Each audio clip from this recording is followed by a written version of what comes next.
First, I looked at a lot of quotes. Actually, I'm always looking at quotes and stuff. This is something I do in the real world too, as I work with leadership development and management in the real world. But this is something. This is a quote it's stuck with me. Anytime I'm involved in a structural change, whether it's in the real world or like we're doing here virtually, I think this is something that always sticks in my mind is this quote here, and it's real simple. If you go to work on your goals will go to work on you. If you go to work on your plan will go to work on you.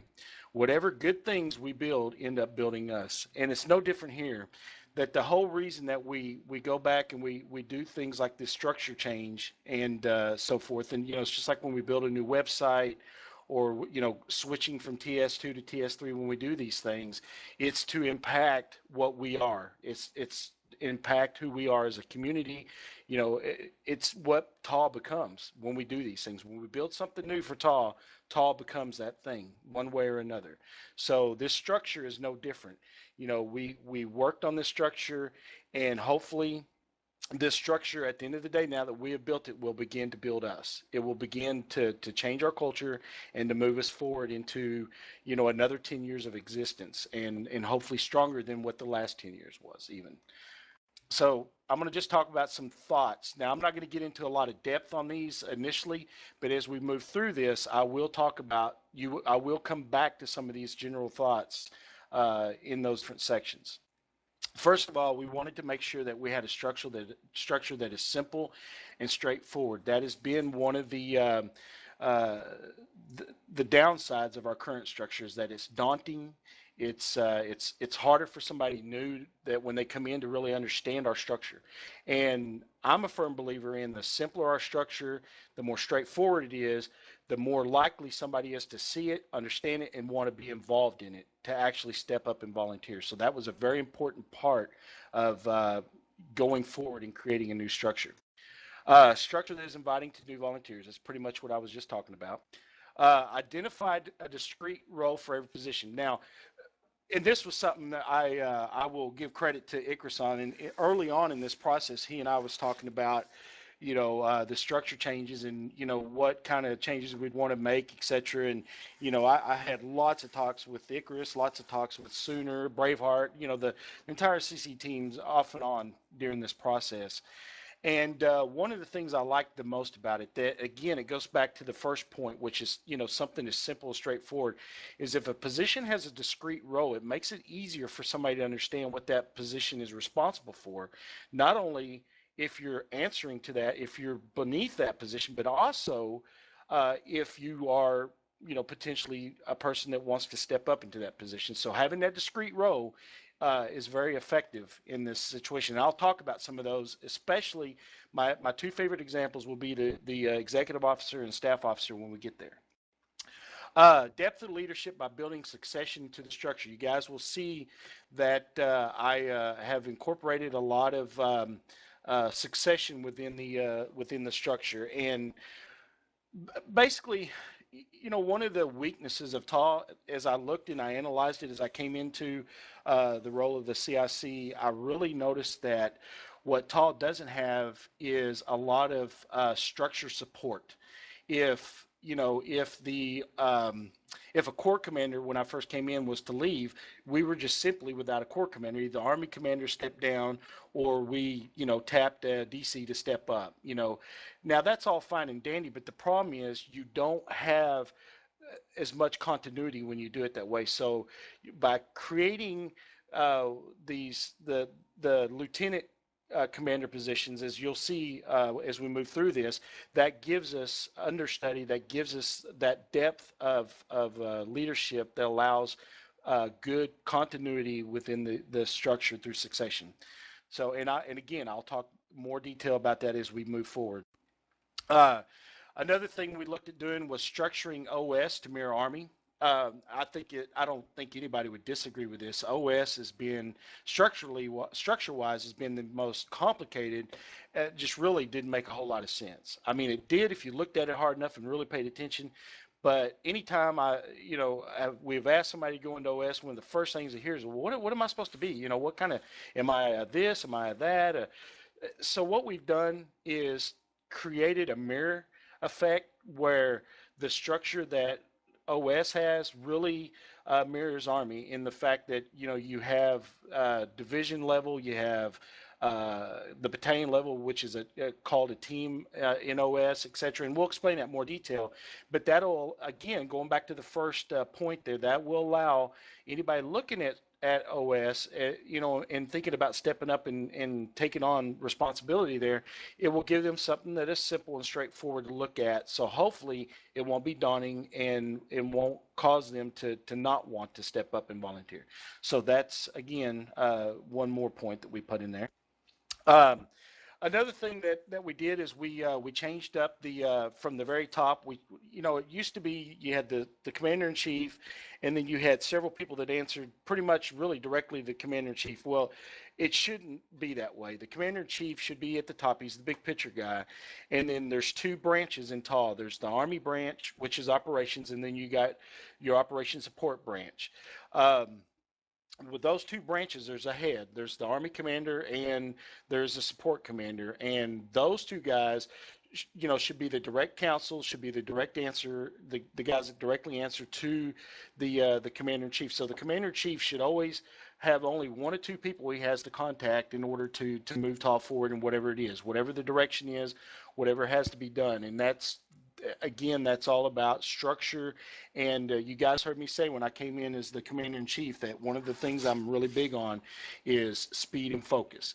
And when you have two branches and you have two heads, you get the speed and the focus that you wouldn't get otherwise. So if I have questions about Treasury support, it's as simple as saying, Icarus, I have this question about Treasury. Can you find out? He gets with Treasury support commander, boom, there's your answer. You can go directly to it, but then what you do is now you have the commander in chief and you have a Treasury support commander that know something that maybe now the operation support commander. So it really, and if you attended the Sooners TAW University here a while back, you understand it really solidifies our chain of command, which is very important. Even though the CIC is an elected position in TAW, the chain of command still has to function properly. And that's what this does by creating a two-pronged approach, is it allows for the chain of command to stay intact at all times. Okay, moving forward. Organize descriptions into wiki format using tasks and duties. Now, I'm not going to get into this a lot in this presentation. This is actually going to be the focus of some additional. One, it's going to be the topic of some discussion in TFO and in Central Command, but it's also going to be the topic of another TAW University in the near future. But I wanted to say this, is that during this structure rollout, or as part of this process getting to this point in the structure rollout, we have determined that the best way to present the positions and their descriptions when the new website comes out is to put them into a wiki format. It allows for ease of editing, for changes, for additions or subtractions of those policies. It's going to be a much easier format to work with than what we have currently. So that, we're going to put them into that wiki format where they can be broke down. And the nice thing about it is it allows us to make the description itself, not just the description, but part of a guide. And to give you just a quick example, you take the Army commander, one of his roles is the oversight of operations, and so then his duties. Well, then you take that duty and you divide that down into tasks, and one of the tasks may be follow up with Corps Command on a monthly basis or something, or a regular basis, and then you take that task and you divide that down into a how-to, or you could even divide it down into subtasks. So it allows different levels on which you can divide this information up to make it, again, a structure that is simple and straightforward, because you're going to have that information for not only yourself, if you're interested, yourself if you're serving there, but also for somebody that just maybe curious to what the heck a Corps commander is in the first place. So that organizational method that we're going to use with the wiki is going to be awesome, and it's going to help a lot in simplifying our structure. When does this roll out? As soon as this meeting is over with. It's that simple. Whenever this is over with today, the new structure takes effect, and we'll start making the changes. Grandfather current descriptions, I'll explain that further when we talk about the battalion level here in a minute, but there are some of the descriptions now that are going to kind of change a little bit, and I'll explain that in more detail.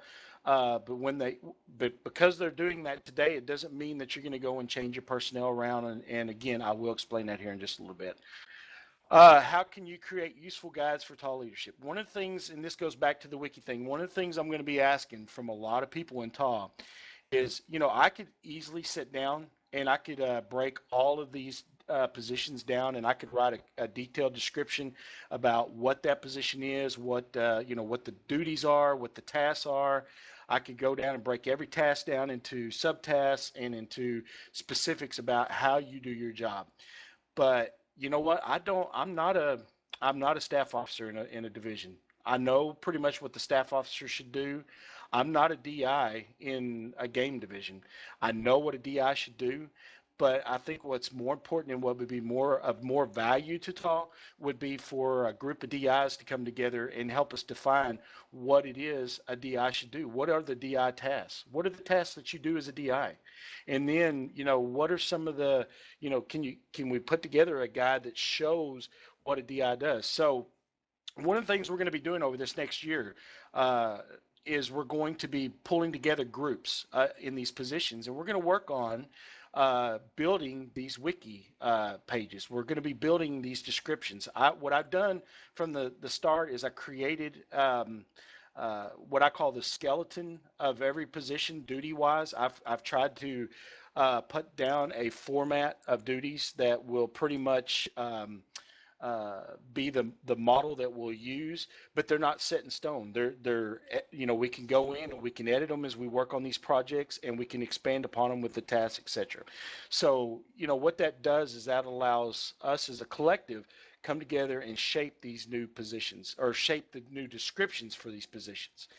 Which again I think will simplify our structure, because it won't be outdated material. If I do it, who knows, it might be a little on the outdated side. I'm not always on top of the cutting edge of how we're doing things in TAW. I try to be, and as time passes, and it's been a while since I've been a DI. So, are you ready to see the new structure? I'm gonna assume yes on that one, and we're gonna move forward. So first, we're gonna look at the battalion level structure. The battalion is the core level of structure in TAW. Make no mistake about it. TFO is important, Central Command is important, but what TAW is all about, everything we do in TAW, whether you're in operation support, whether you're the Army commander, whether you're the commander in chief, it doesn't matter. Everything is about what happens on the battalion level. That is the game. That is the operations surrounding the game itself. It's on the battalion level, not the division level, not the corps level, not the Army level. It's on the battalion level. Simply put, this is where it all happens. And there it is. I'll give you guys just a few minutes to kind of look through that, make notes of some of the changes, and then I'm just going to be quiet for a little bit and give y'all a couple minutes to look at it, and then I'll start talking about some of the changes. While y'all are finishing up your glance at that, I want to throw a couple just a thought from Fox in on this, and that is, going to Fox, a TAW Fox maximum, and that is that, just because a position is open, or a position exists for that matter, it doesn't have to be filled. And that's something that we need to keep in mind as we look at this new structure. We're really not adding a lot of new positions here. In fact, we're really not adding, but maybe on the battalion level, I think we're only adding one, to be quite honest. And so just because those positions are there, don't mean we have to rush out and fill them. That some divisions, or some battalions in this sense, may have need for one or two of these people, to actually get the work done. And then other divisions may need a couple, they may need all of those plus a couple. It's designed to be flexible in that regard. This is a structure in which we take, and it gives us a guide on how to proceed to fit the battalion itself. Each battalion functions differently than the other. Even in the same division, a lot of times you'll have two battalions, a European and a North American battalion a lot of times. And ironically enough, now I've always been one, I push that there's a synchronization between the battalions in terms of, what they're doing and so forth, but the personnel very seldom is ever the same. One is your talent level. It may be, you may have a European battalion that has 30 people, and you have just a tremendous amount of talent there to fill, all of these positions. Whereas the North American, maybe they've only got 15 guys, and their talent level, they're just not there. They don't have the guys to step into some of these roles. They just don't have the right guys there, So you have guys that maybe your commanding officer is stepping up and taking on two roles. Maybe he's the commanding officer and the executive officer. Maybe your field leadership doesn't have to be as much. So those things don't ever feel like, okay, well, it says there's a commanding officer, an executive officer, staff officer, so we have to have all three in our battalion. That's not the way that our structure in TAW works. So moving forward, just some changes, talking about a little bit of the changes that you just seen. The one position that we added was the training instructor position, and basically one of the most confusing things, going back to the first point of all of this, to simplify the structure. One of the biggest, the most confusing things that I've ran into in building teams is the need for drill instructors. Drill instructors are the most useful person on a battalion level because they're the guys that meet and greet every new recruit. But where it becomes confusing on the DI level is that you also have a different type of DI. You have a DI that does skills training.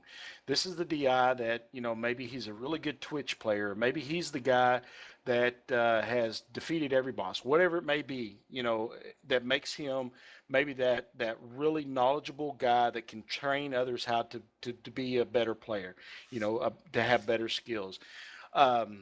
So we've always, up until this point, we've always had two types of DIs. You've had a skills DI and you've had a boot camp DI. Well, moving forward, you now have a DIs, and DIs do the discrete role of boot camps. They basically hold the hand of a member from the time they become a recruit all the way through to the time they become a PFC. They will do the boot camps. They will help track the 4 practices, and then they will make the recommendation to the staff officer to promote them up to that member up to a PFC. Once that happens, then that member is no longer associated with the DI. So that's the way that's going to be approached from here on out. The training instructor will answer to another individual, which I'll explain here in a little bit. But the training instructor will be your skills instructor. This is the guy that, if you're in a division, or in a battalion, not all battalions do this. In fact, there's several that don't, but some do.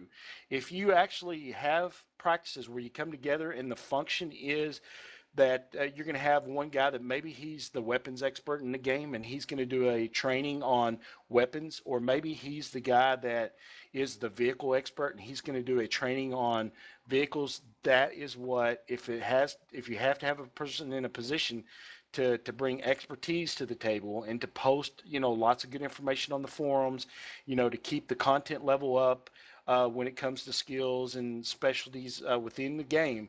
That's what your training instructor is for. That is what that guy becomes. So that is the one position we have created that was not already a position in TAW.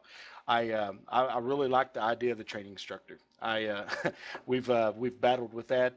I remember as being in Quake Wars, Fox had put out a whole list of what you could do if you wanted to become a DI, and it specified on there, there's 2 types of DIs. There's the one that does a boot camp and explain to you what you could do to become that DI, or you could become the skills training guy and explain to you, and there was a process you could go through to become a presenter of lessons basically, or skills trainings.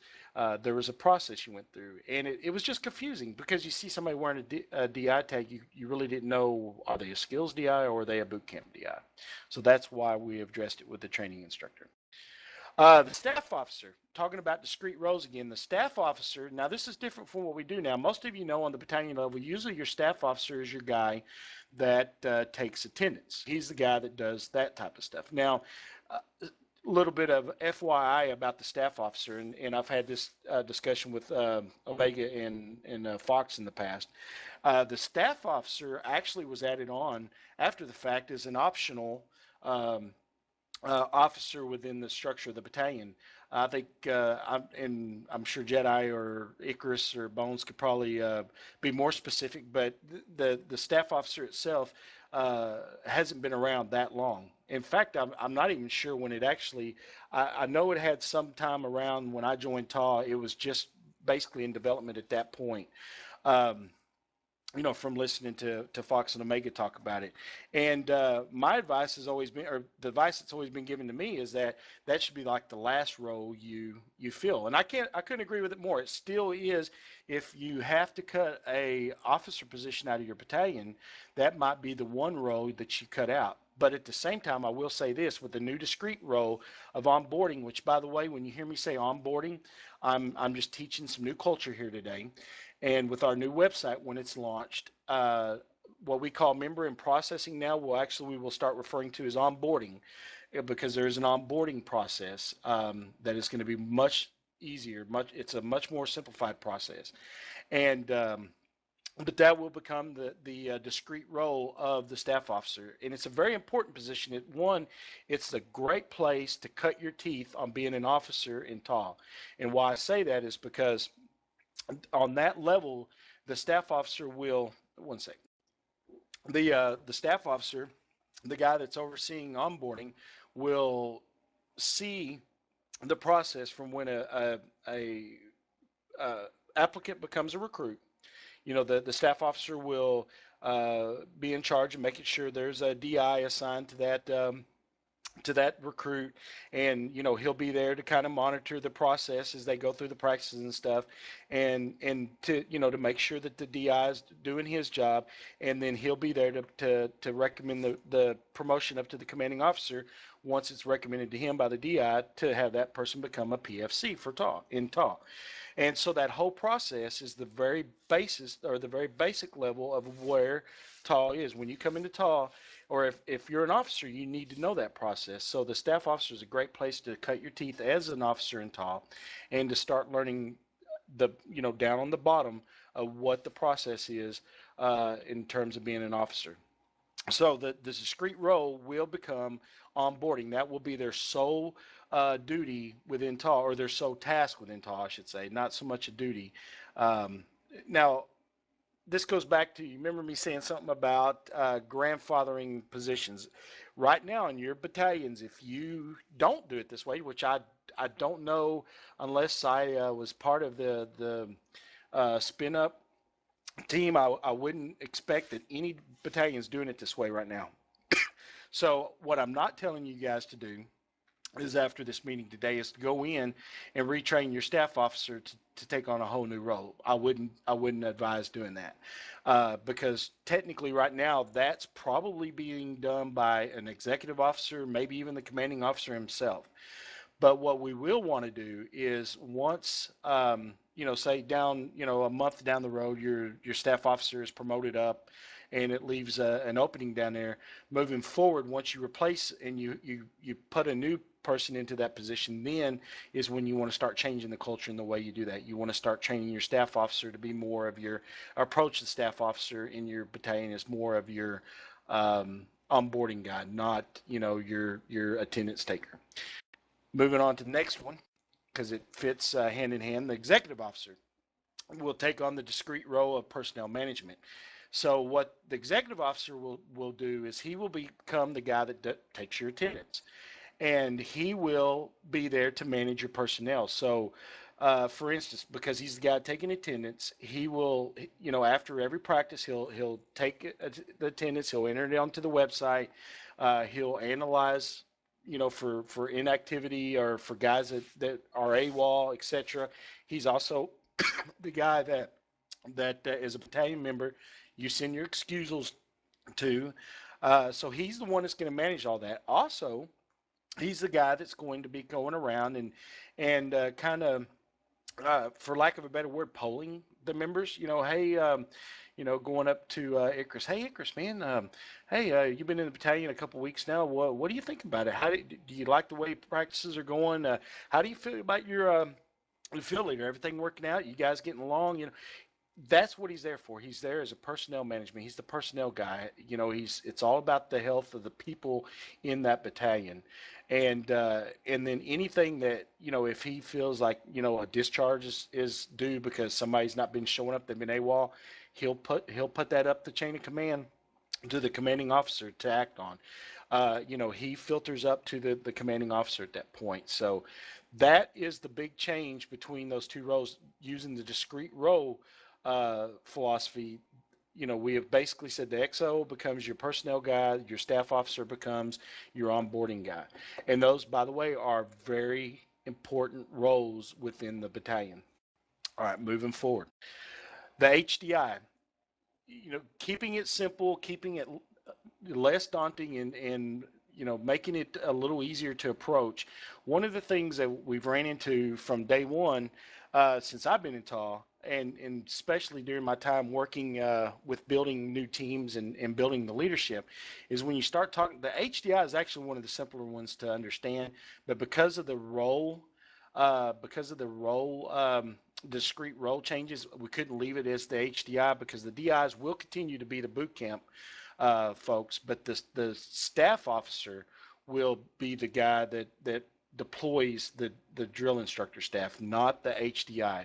So the HDI is going to become the training specialist, and his discrete role as training specialist is to make sure that there is skill training, that there's content uh, evolving around the skill set of the game, all the in-game stuff that you need to be a better player at that game. That is what the training specialist is all about. He's also the guy that's going to work with the staff in developing things like your badge testing and your skill sets in those regards.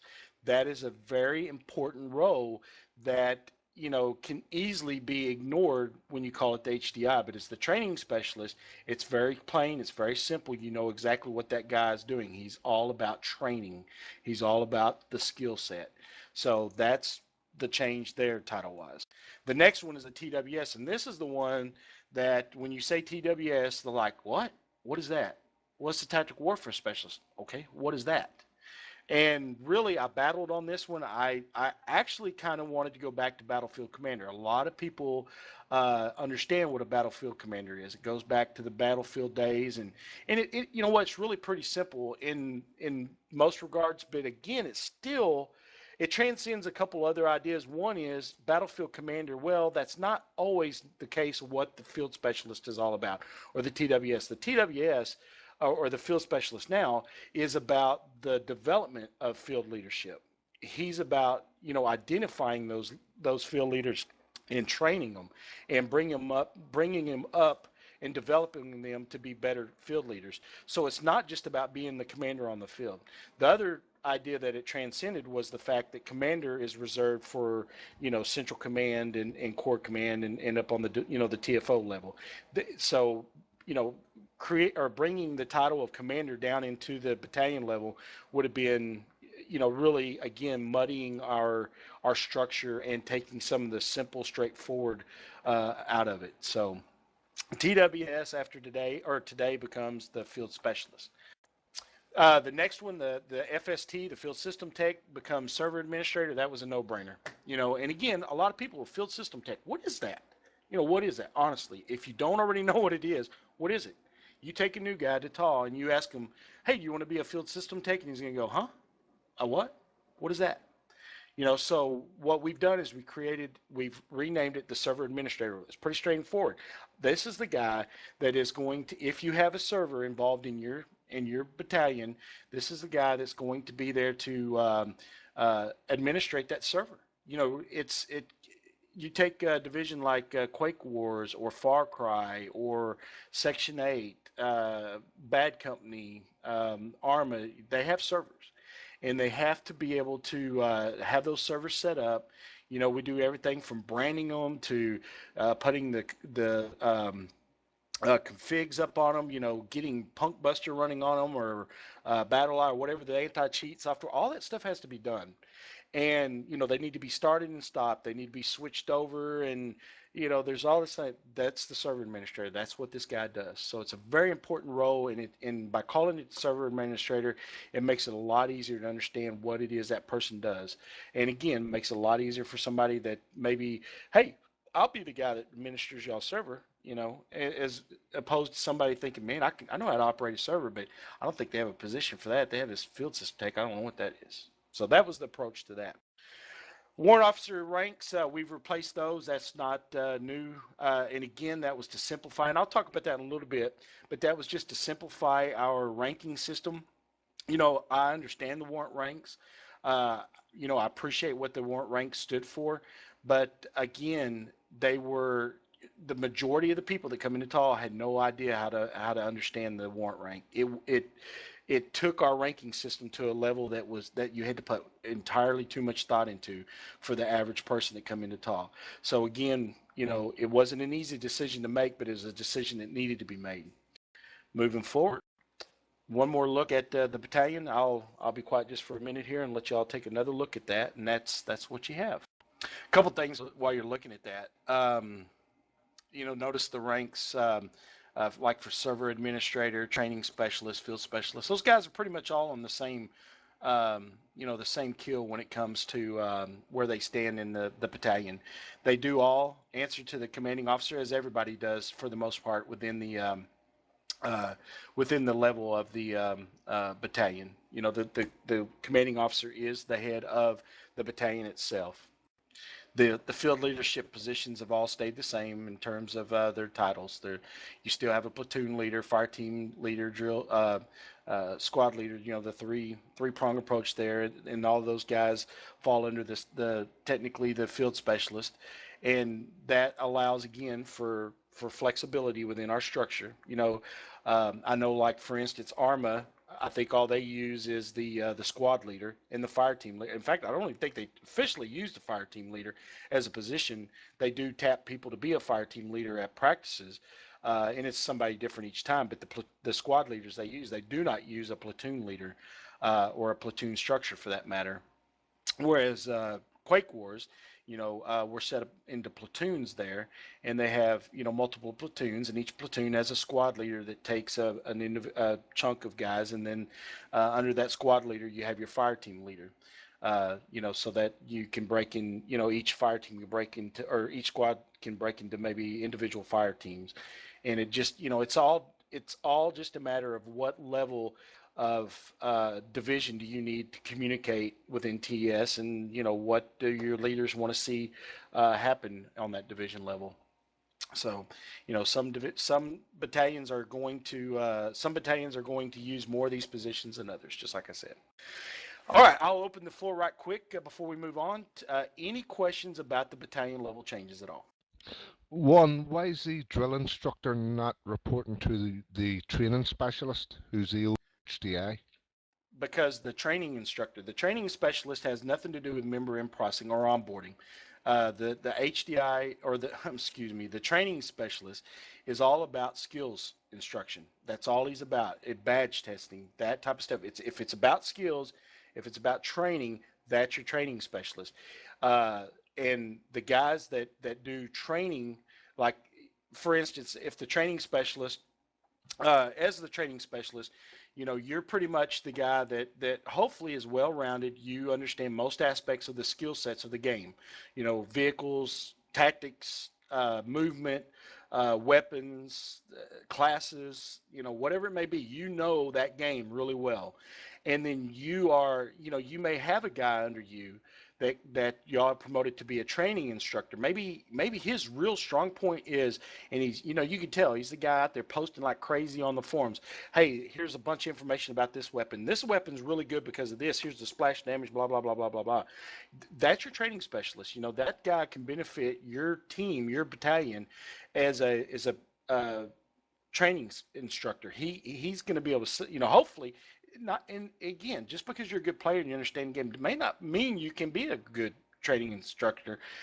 So that would be something that your leadership would need to identify and make sure that this guy is adequate for that position. But if he is, and this is a guy hopefully can sit there, take on a group of folks and train them how to be better at this particular topic.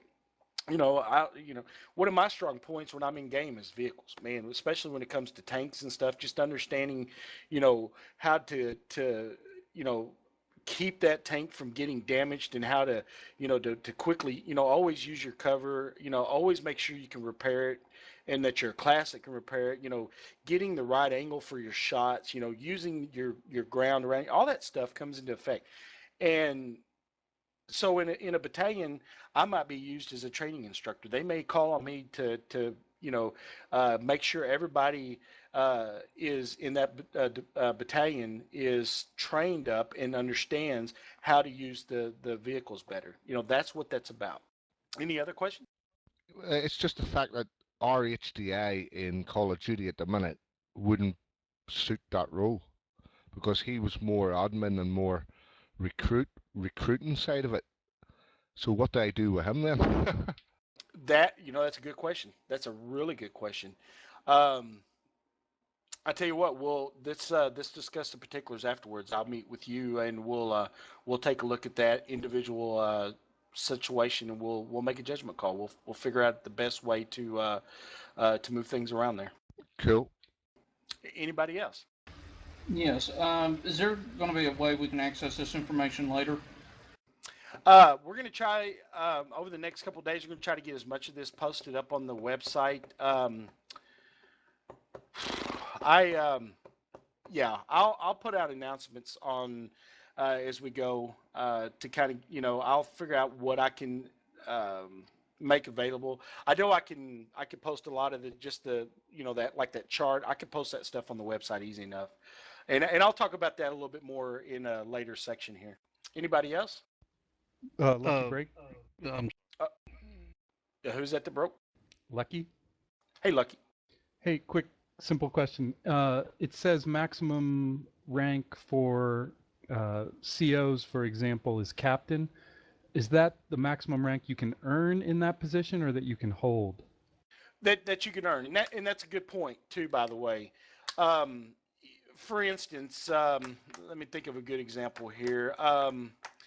Say you're a division commander, okay, and you've been there for 4 or 5 months, and just a real life situation, you have to step down, and so you step out of that, and you kind of just you step into a regular member position for a while. Well, later on, things change, and you can step up again, and the new division commander decides, hey, man, I've got a commanding officer position open. I'd love for you to step in and serve again. So you might be a lieutenant commander at that point, and he puts you into that position. It doesn't mean you have to change your rank to that to fit that.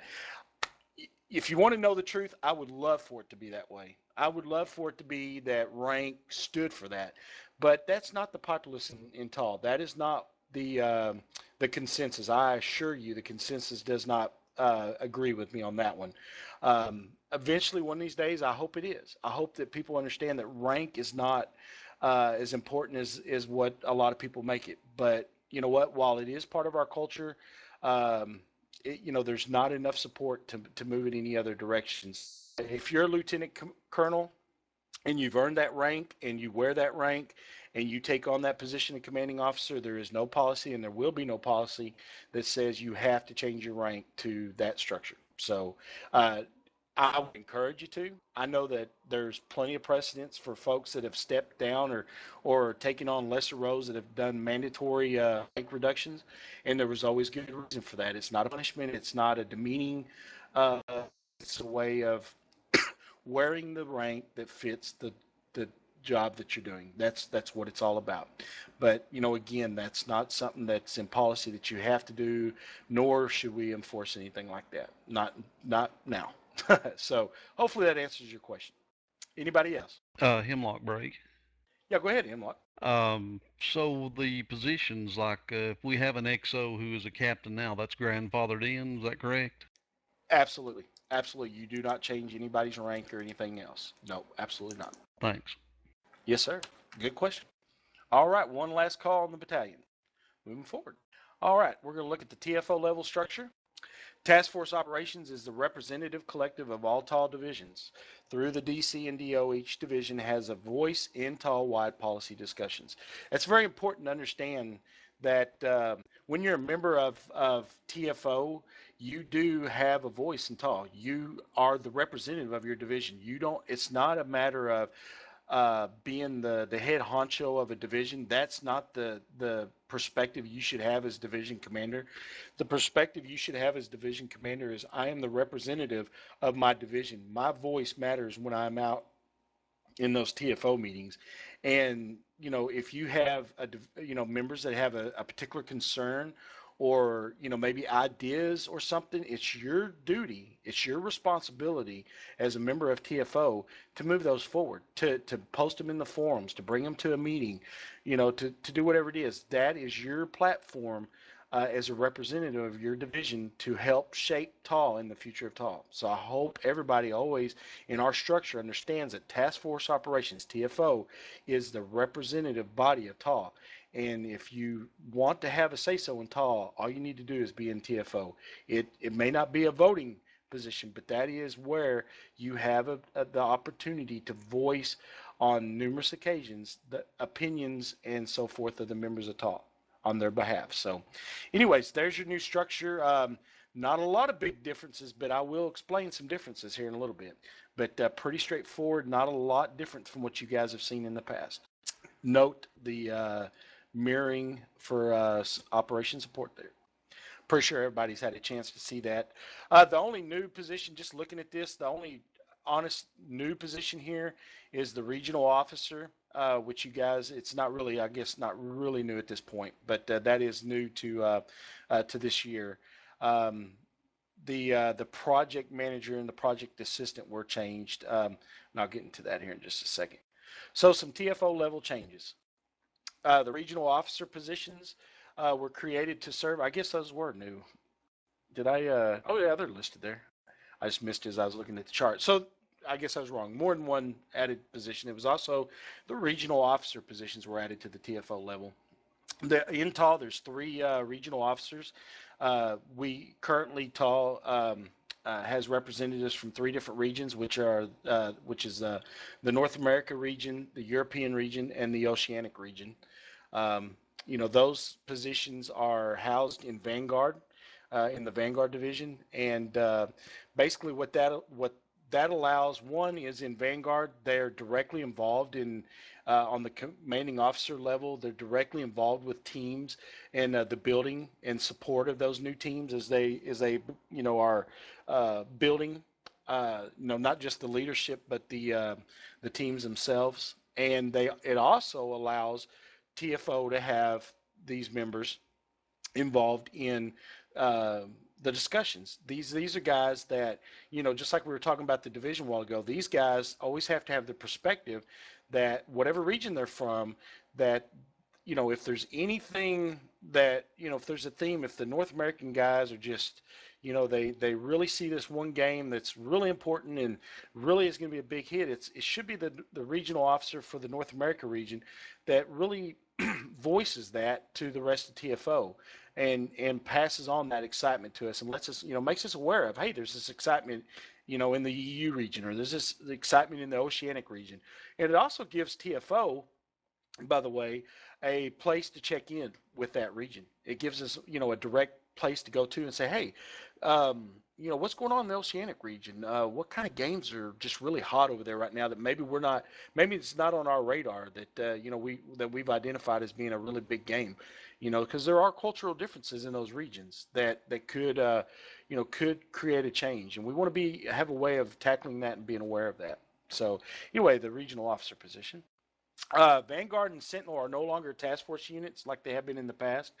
They are now special divisions that answer to Army Command rather than Corps Command. In the past, really there's no real big difference here. It's just in the fact in the past we call them task force operations, and they aren't. And again, that's something that was very confusing, and when you try to explain what Vanguard is or what Sentinel is, and you try to explain where they fit into our structure, very confusing to people. So what this does is it just really says, and it kind of like we were talking about the battalion being the core level or the core level where everything happens. Same thing with the division. The division is a whole nother structure level that everything really has to fit into to some extent.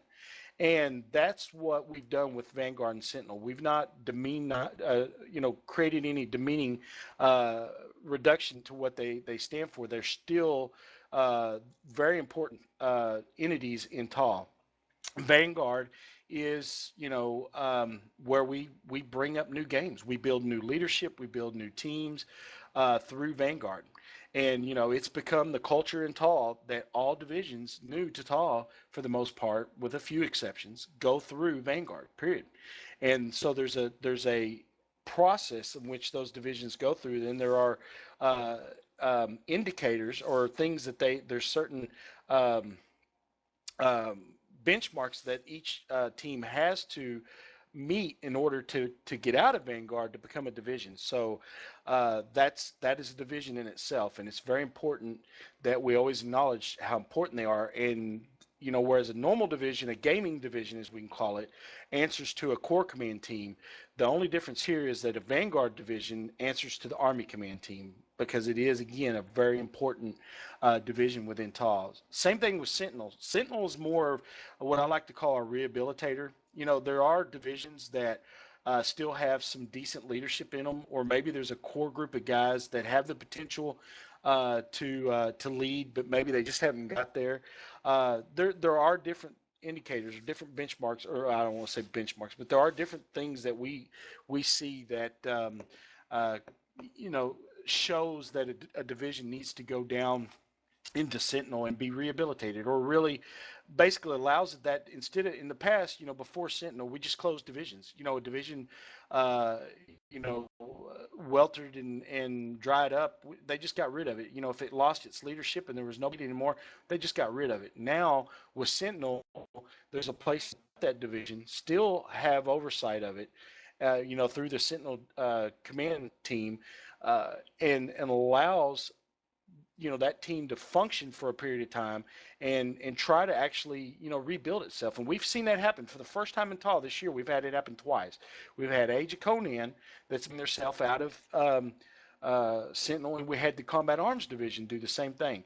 Both of them ended up in Sentinel for different reasons, but both of them did what they had to do with the assistance of the command team there to bring themselves out of Sentinel. So Sentinel is not a bad thing. And I know a lot of people think of Sentinels like, whoa, that's a bad. It's not. In some situations, Sentinel's a very good thing.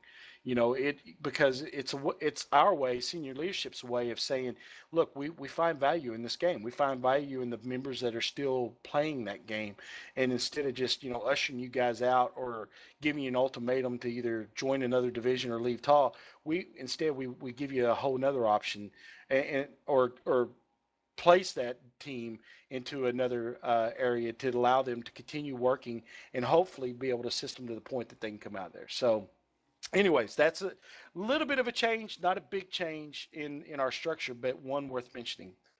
The public information officer, you guys pretty much know what it's all about. That position is created to promote TAW by helping to ensure TAW public information is up to date. You guys would not believe the work that our PIO is doing right now. He's doing a great job, and you're gonna hear a lot of really great things in the future. And if you noticed, if you guys have followed the TS3 launch, Cherry submitted some feedback to the TS3 folks, and if you look on their website, there is a quote there from him. So good job there, Cherry, on that. Moving forward, the PIO is housed in OS. Now this is unique, and I wanted to make sure I mentioned this. The PIO, you will notice he doesn't wear OS tags, even though he is an operation support member. The PIO, while housed in OS, he doesn't answer to just the operation support chain of command or the Army because of what the position itself is so unique. This guy works with everybody, basically. This guy is there. He answers to the Army command and support commander, so there is a chain of command there, but this guy works with everybody across the platform. He's there to help the divisions. He's there to help the commander in chief. He's there to help any of the operation support divisions. He's there to help us all, and it's all about our information. So anytime if you're a division and you need a feature article, or if you're trying to put together a recruiting post, you need some help, this is a guy that is earmarked to help you, give you some feedback. Does it mean he's going to write it for you? Absolutely not. That's not what he's there for, but he is there to assist you in any way he can. And if he can't do it personally or doesn't have the time personally, he will point you in the right direction of somebody that can. That's what his job is. So, make use of him. And believe me, if you once you get to know him a little bit, like I have, you'll find he's bouncing up and down to help everybody he possibly can. He's a workaholic in a good way. Uh, Support division positions were created and will replace project managers and assistants. So going back to this mirroring effect, one thing that we've done, again, to help eliminate some of the dauntingness of our structure, to make it more inviting to somebody from the outside to look at and say, hey, I want to, hey, here's somewhere I could fit in. I would like to take that position, or know what can I do to have a position, because I think that's for me. We've created support divisions. So, for instance, to give you a good example, let's take the TAWcast. Up until today, the TAWcast has been a project. And, it was headed by Tomomoko as a project manager. Well, as of today, it's now a support division. So it functions like a division, but under the operation support branch. And so, Tomomoko today will become the support division commander for the TAWcast. And, he will, working with the support commander and the support lieutenant commander, he will appoint his positions and stuff. They'll put them all in there the way they need to be. I'm sure the sniper will probably be like a support division officer, etc. So the TAWcast project has now become a division. Now, it doesn't mean that every project automatically becomes division, because that's not how it happened. Will be situations where, and Icarus, as being the support commander, will basically be the guy that will define how each one of these happens. He and his staff will look at these projects as they come along and are introduced into TAW. Some may be kind of like a vanguard. They may just start off as a team and then become a division once they've earned or proven that they will work and that they will benefit TAW and will move forward and add value to the TAW operation support branch. And then under each division, just like in Army, you have battalions. They're not called battalions in this situation. They're called, just like they are today, you will have a senior team leader and a senior team assistant. The way that's designed to work is, for instance, say a year down the road, TAWcast grows and grows and grows, and it gets to the point to produce that TAWcast, man, they've got, they're doing videos now. They've got a video guy or a video team, they've got an audio team, they've got a graphics team. And so they may have, one guy as a senior team leader over their graphics, and they may have a senior team leader over their audio. So, that just shows the structure on how it's designed to again give us flexibility. But in this instance, in our operation support branch, something we've not really had. It's been there, but it's been, again, more disorganized or chaotic looking from the outside than it has, been something that can be rationalized and simple and straightforward. Okay, there we go. Let you guys look at that right quick, take a quick glance. All right, I'm gonna go ahead and jump forward. Any questions right quick? I'll open up the table. Any questions on TFO level? All right, good deal. And I do apologize that this is going to take as long as it is, but a lot of stuff here, guys. A lot of information. The CC level structure. Central Command is the senior leadership team of TAW, and Central Command members are the only voting members in TAW. So, it's important level to get to. And, you can assume that all members that make it into Central Command are highly scrutinized. These are individuals that have served and proven themselves and proven that they have a knowledge of and its structure, its operations, etc. Central Command is the greatest level in which you can serve once you're there, because not only do you have a voice in matters, but you also have a vote in policy changes, which is very, very important. Give you a quick glance at the Central Command structure. As you're looking at that, a couple things to keep in mind. You remember me talking about succession, etc. As you can see, with the exception of the commander-in-chief, every position has a lieutenant commander position behind it. All right, I'm going to move forward here.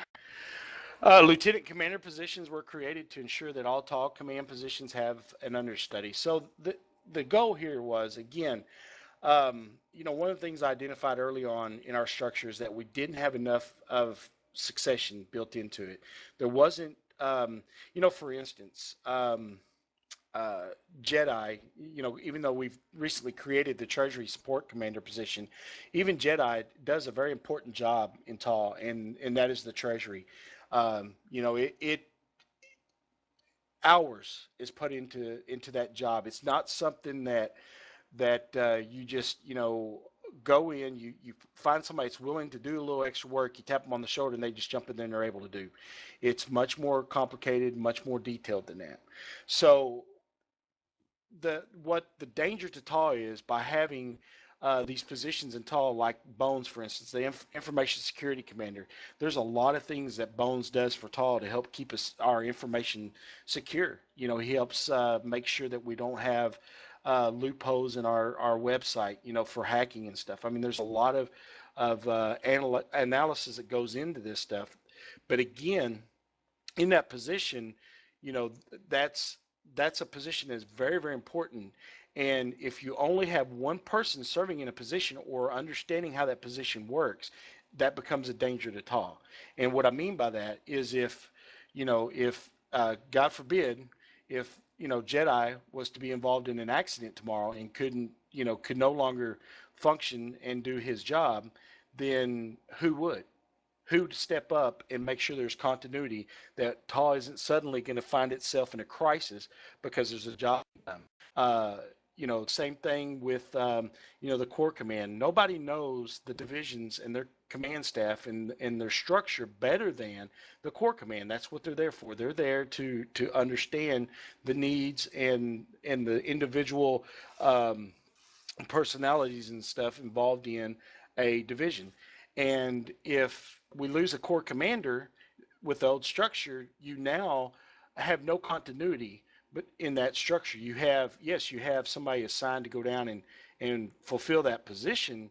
But the problem is, does that person really know much about what's being done? No, it doesn't. It's completely blindsided. For all practical purposes, this is a whole new person to a whole new job, regardless if it came from somebody above or somebody below. So the best way to give that depth of leadership and to create that succession within our structure is to have understudies for these very important positions. So as you can see, and I'll go back. As you can see in all of these positions, again, with the exception of the commander-in-chief, you have a lieutenant commander or another understudy for every one of these positions, and that's very important. With the commander-in-chief, it's not that he's so important that he shouldn't have an understudy. I would never be one to advise we ever have like a vice commander-in-chief or something like that. Instead, what you have is you have two branches. Remember me talking earlier about the two people that directly answer in the chain of command to the commander-in-chief is the Army commander and the support commander. Whether they are also the two guys that are the understudies to the commander-in-chief. So should the commander-in-chief be incapacitated, there is those two guys there. One of those two guys would be able to step in and fulfill those duties. And there is policy to kind of back all that up. We won't get into that today. The OSC, the Operation Support Commander, which is actually the current role of Icarus, and the Operation Support Manager, which is currently Cutthroat's new job, are now being renamed as the Support Commander and the Support Lieutenant Commander. The main reason for that was to simplify them a little bit, to cut down on the letters in these particular positions in their call signs, to make them a little easier to notice. But it is also to help mirror what we've got going on in operations or in Army. The support commander, the Army commander, the Army lieutenant commander, the support lieutenant commander. So we've created that mirror effect through those positions. And really, the word there, consistency. We're looking for a little bit of consistency as we dug through and rewrote all this. Lieutenant Corps Commander has been changed to Corps Lieutenant Commander. I'm gonna leave it at that. That was the CC guys are loving me right now. Hugs, guys, hugs. Icarus is he's threatening to leave us right now. Anyways, moving on. The Treasury Commander, the Treasury Command was created to oversee the TAW Treasury. That was done a little bit earlier this year, but guys, let me blow Jedi's whistle again, as I already have. That position is so incredibly important. It's unreal, and it's a lot of work. A lot goes into it. You would not believe the emails that we read, that we get. Every time a donation is made, every time we bring in money from the TAW shop, all that has to be divvied up into the different divisions. Every time a new server is purchased, for a division, every time a support ticket is sent in over a server, the list goes on. It's a never-ending job. It's a full-time job in itself, almost. And I'd say it is pretty much a full-time job. And so, one of the things I saw early on is that needed to be its own dedicated position. There needed to be a Treasury Command position. Not sure why there wasn't one already, and I'm sure probably it was coming, because it's a beast. With 13 active gaming divisions, the Treasury is a beast. Field Systems Commander position has been eliminated. Now, I will make this statement: even though that position has been eliminated, just like anything in TAW, if we way down the road, see a situation where maybe we need that position, we will go back and create a position for that. But the logic behind this is that one person overseeing from Central Command, all of the servers was really kind of jumping the chain of command. We have the server administrator. If your division has a server and takes a lot of special time, or takes a lot of time to work on, and take somebody with special skills, that's what your server administrator on the battalion level is for. That's what that position is for. If you need help beyond your division, check one of the other battalions, either in your division or another division. See if somebody, maybe Quake Wars has got the techie, and maybe he'd be willing to come over and help you out getting set up. Maybe it's Bad Company. Maybe they've got the techie that can come over and help you out. So, we would rather see you guys help each other than always depend on Central Command to provide that position for you. Moving on. Support Corps Commander position is created to allow for the growth in the OS branch. One of the words you'll hear me talk about is elasticity. As TAW grows, it's important that our structure allows for that. It's kind of like, Thanksgiving morning, when you get up, you eat your breakfast and stuff, probably the next thing you need to do is go put on, some pants with some elastic in it, because at dinner, whenever that time to sit down and eat that turkey and dressing, you're going to need something that'll allow for a little growth there. Otherwise you're going to be uncomfortable and feel bloated and all that good fun stuff, right? Same thing with our structure. This is just a way of wearing elastic pants. It allows us, if we grow, to have room to grow and to expand with that without having to go in and do a whole nother overhaul of our structure. The support Corps Commander position currently that will not be filled, but once we get to a point that we feel it needs to be filled, then it will be. But for right now, it allows us. We're averaging 1,000 members right now. Any given day, when you look in the black pages, we're anywhere from the upper 900s to well over 1,000. We're bouncing right at that 1,000 member mark. Can you just imagine the strain on our structure? And all of you know, if you're in Central Command right now, if you're in TFO right now, you do understand the amount of responsibility that is on your shoulders. There's a lot of needs that need to be filled. Imagine what it would be like if we were 1,500 members right now, or 2,000. All this does is allows us additional growth within that branch. In the Army branch, right now, currently, the needs say we need 3 corps. We have 3 corps in there. We have 3 corps command teams, and the elasticity there in that branch is we can add an additional corps as needed. Right now, we figured it up. We could probably house up to 7 divisions within 1 corps, but after that, we definitely have to enact a 4th corps. So the thought has been put into where do we go and how do we adapt to growth within TAW. Ranks were associated to each level of service. One thing that we've done in the past, for instance, say the Army Lieutenant Commander would come in as a 3-star general. Eventually, he could be promoted up to a 4-star general. What we did is we changed and we showed that there's a progression within, not so much a progression, that there is a rank and position correlation in Central Command. Now, we're grandfathering some folks, so don't freak out on us. And by the way, Jedi and Bones, you guys don't change your ranks. You guys have earned those ranks and you keep them there. But in the future, for instance, when a guy comes in, the entry level in Central Command is your corps level lieutenant commanders. And those are 1-star generals. They come in, they wear the 1 star. So if you're a division commander, the person you might want to be looking for first is the one with that 1 star. The second tier, and you can think of it in tiers too. The second tier would be your corps command level. So those are your 2-star generals. And so if you're hitting a 2-star general up, you're probably jumping the chain of command and you've gone up over 1 person. Actually, that's a bad example because that's not jumping the chain of command, but you are going past 1 person to get there. And I'll show you an example why that actually isn't the chain of command. I'll be a little more specific, and that's going back to Sooners TAW University, which was really good. And if you didn't catch that, by the way, I highly recommend that you take the time to go back and listen to that. And it goes right on up, all the way up to the 5th tier being the commander-in-chief, and the commander-in-chief wears the 5-star rank. There again, there's your chart showing you the command structure for Central Command. Any questions about Central Command? Any questions about the changes there? Greg Sniper. Yeah, go ahead, Sniper.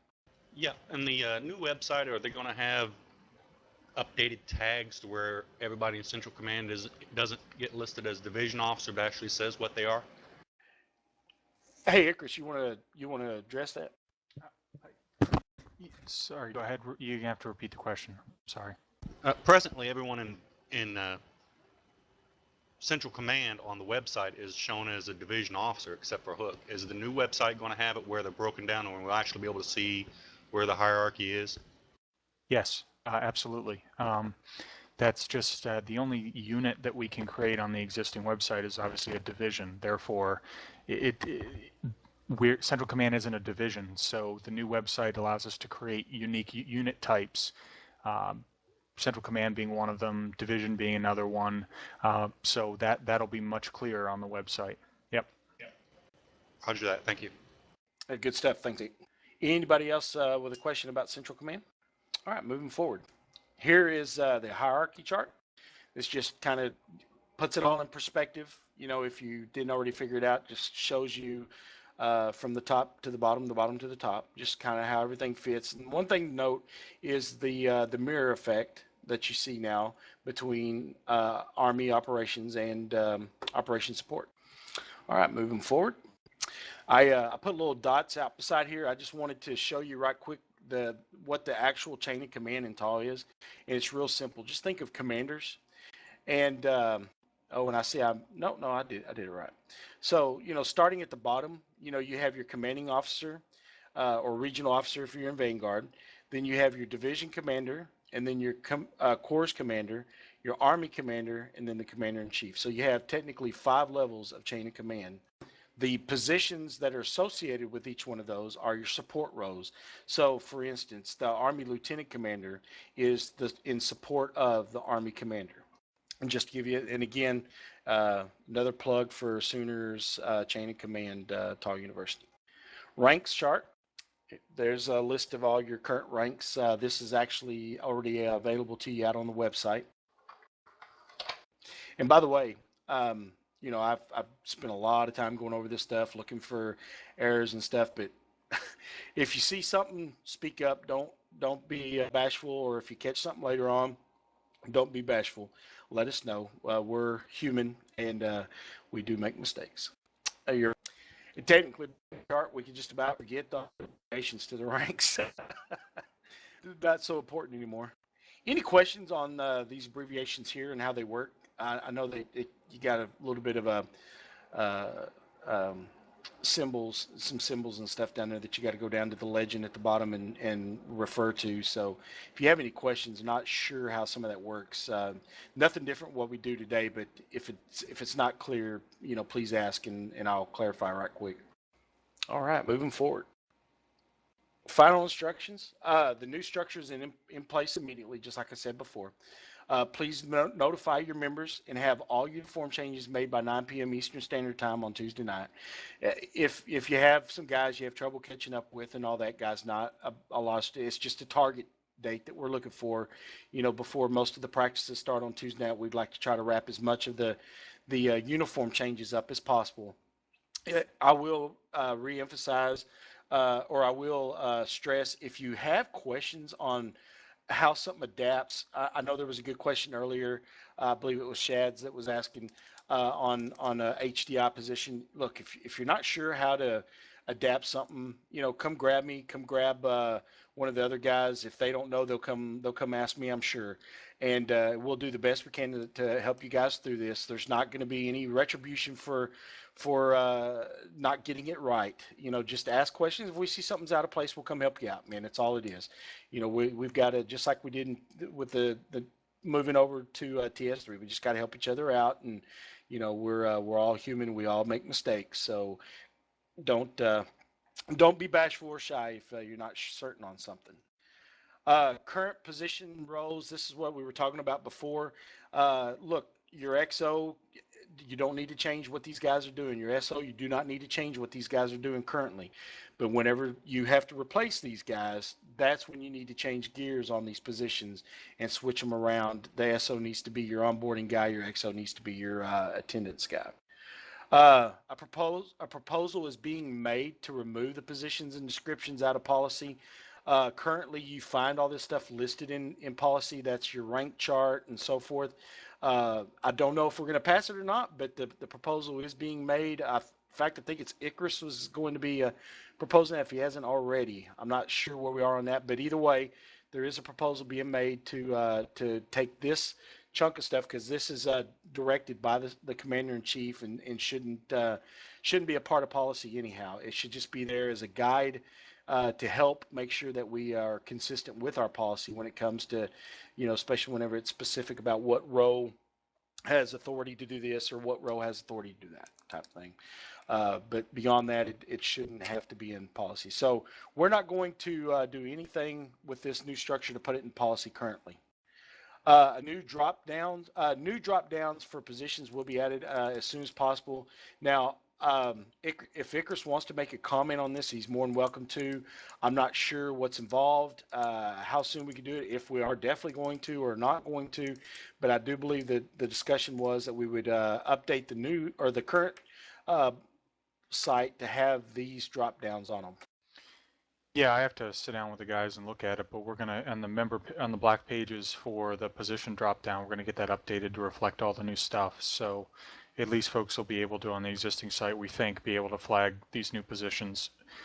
I told the guys, and I'll, you know, sort of say again that if it's more than a little bit, I mean, if it's more than a few minutes of work, I'm not interested in doing it, because it's just a distraction from them putting, you know, hours into the new stuff. So if it's a quick fix, we're going to do it. If not, you know, we're just going to have to make do for a little while. Absolutely. No, I couldn't agree more, guys. So if we can do it without it being taxing to our OS guys, we'll do it, guys. But if it's going to distract from what what they're trying to do with the new the development of the new site, it's not going to be done. Okay. So hopefully we'll see something, but you know, please don't count on it or get bent out of shape if it doesn't happen. Please, you know, just to continue on with that theme, please be patient with us as we move through all the updates. It's going to take time. I'm not sure how much of this I'm going to replace with what the descriptions and so forth that's on the website now, because I have not completely developed those descriptions. As I was saying before, we're going to rely on you, the membership, to do a lot of this.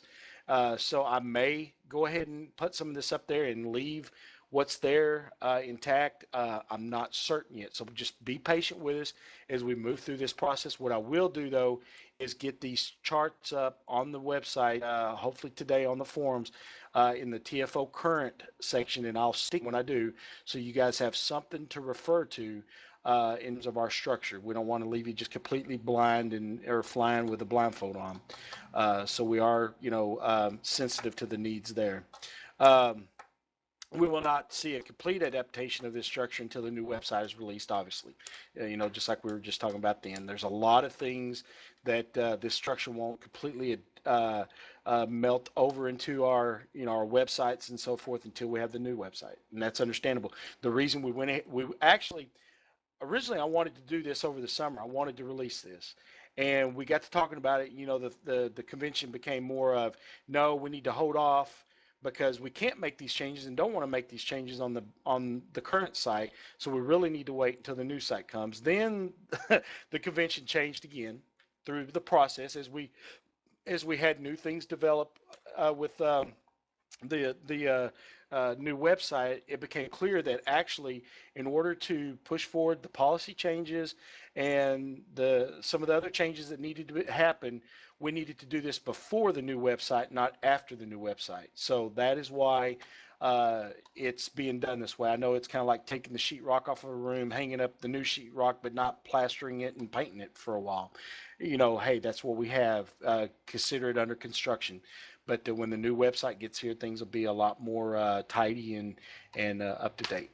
So, again, just please be patient with us as we move through this. Your effort is needing with creating the content that will become the wiki for the position descriptions on the new site. Again, I'm calling out to you now. Watch the forums for information on how you can contribute. As I get ready to start moving forward, it'll probably be after the first of the year, but as I get ready to start further developing these duties and tasks, and I say after the first year, I may take up some in December. I'm in the middle of a move myself. In real life, obviously, but that's got me distracted, and somebody had open mic. Anyways, has me distracted and